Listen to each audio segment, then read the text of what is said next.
Rodelizo Bigan naman.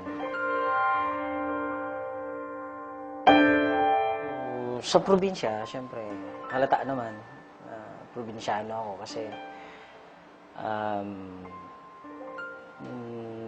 sa Cagayan din ako talaga lumaki.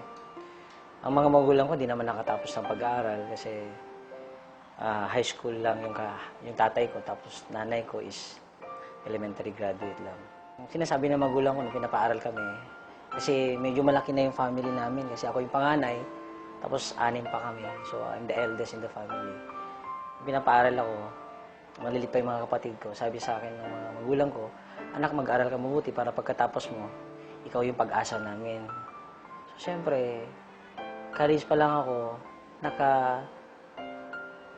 nakatatak na sa akin na kailangan ako yung pag-asa nila.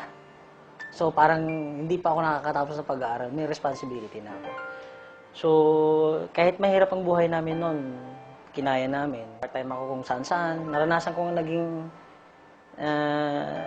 nakikigapas sa bukid. Tapos, pag walang pasok, meron kaming tricycle naman na medyo luma-luma na. Pag ako naman nandun, kailangan kong ibiyahe yun para may allowance ako. Kulang ko, nagsipag din ako para makatapos na pag-aaral. Yun nga lang ang problema. Siyempre, mga magulang ko, kung ano yung meron sa amin na resources, yun yung kailangan alagaan namin. Yung lolo ko, magsasaka.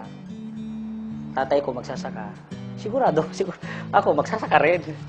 Talaga is, matutunan ko yung mga ganon.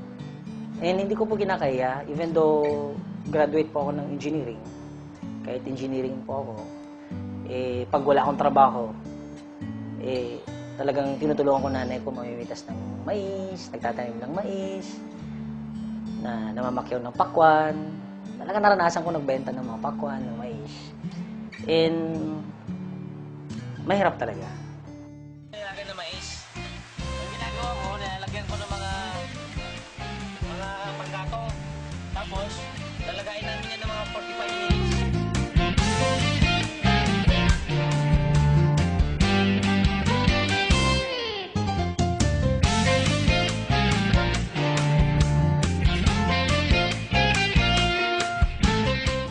Ito yung sinasakyan ko dati.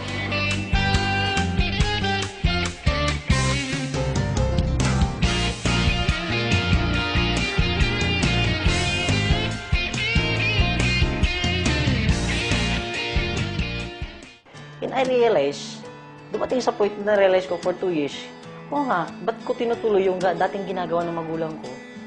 For the past 2 decades, 20 years na nilang ginagawa yon, walang nangyayari sa buhay nila.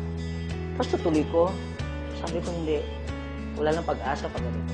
Alam ko yung lolo ko kasi may pinamanang kalabaw sa tatay ko. Sigurado, ipapamana sa akin yung kalabaw. Wala akong magawa. Sabi ko, yung kalabaw na lang kaya ibenta ko.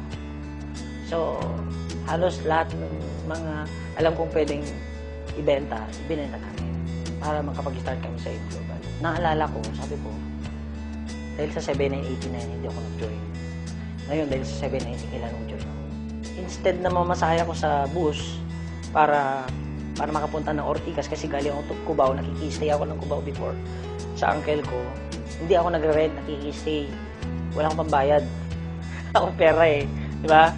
So, ang ginagawa ko, kailangan mo na maglakad ako from Cubao to Ortigas. Malapit naman yun. Medyo sanay naman tayo, di ba? So, hindi ko mapigilan eh. Pero alam mo bakit napaiyak ako? Nagpipray ako eh. Lord, kung ito yung opportunity na pwede makapagbago ng buhay namin, gawin mo to. Bigyan mo ako ng pagkakataon na gawin ko to. And alam mo yun, hindi ko makalimutan. Hindi ko makalimutan na ganun pala, pag hirap na hirap ka, wala kang matatakbuhan, siya na lang natatakbuhan mo eh. And ito nga, nung nag-pray ako ng ganun, hindi ko na mapigilan yung sarili ko. Payak talaga ako. And alam nyo, sunod-sunod na yung blessings eh. Halos lahat ng mga sinusuot ko ngayon, galing sa Global, yung apartment namin sa Tugigaraw, galing sa Global, yung nakabili na rin yung kapatid ko ng Dati kasi, nung una, before ako nakabili ng sasakyan, dalawang motor. So, magkasunod yun, nabili namin yung motor na yon. And right now, nag-stay na ako sa townhouse. May townhouse dito sa Mekamuning. Doon ako tumutuloy ngayon. Naniniwala ako na mangyari sa akin. So, nagtuloy-tuloy ako in just 8 months time. Nakabili ako ng brand new na sasakyan. Dati ho, nakasakay lang ako kalabaw. Kung dati kalabaw ang sinasakyan ko, ito na yung first car ko. Is yung namimigay kami sa mga bata, nagpapakain kami sa bata, tapos nagpa-parlor. Yun po yung ginagawa ko nung bata ko, pupunta ako sa mga mayayaman para lang makatikim ng mga masasarap na pagkain tuwing Pasko. Simple lang naman ang nagmamotivate sa akin eh. Yung family namin. Kasi ayaw ko nang balikan yung dati namin naranasan. Yung point na halos hindi ka na makakain, na yung mga tao na lalapitan mo, akala nila talagang tatakbuhan ka nila. Bakit? Akala nila utangan mo sila. Pag wala ka palang talagang pera, iniwanan ka. Eh, ayaw ko na maranasan yun. Kaya inalagaan ko po ng buong puso ko, buong buhay ko, yung binigay sa aking opportunity ng AIM Global. Taos puso ako nagpapasalamat sa management ng AIM Global, lalong-lalo na, siyempre, kay Doc Ed, kay Sir Francis, at Sir John Aspirin.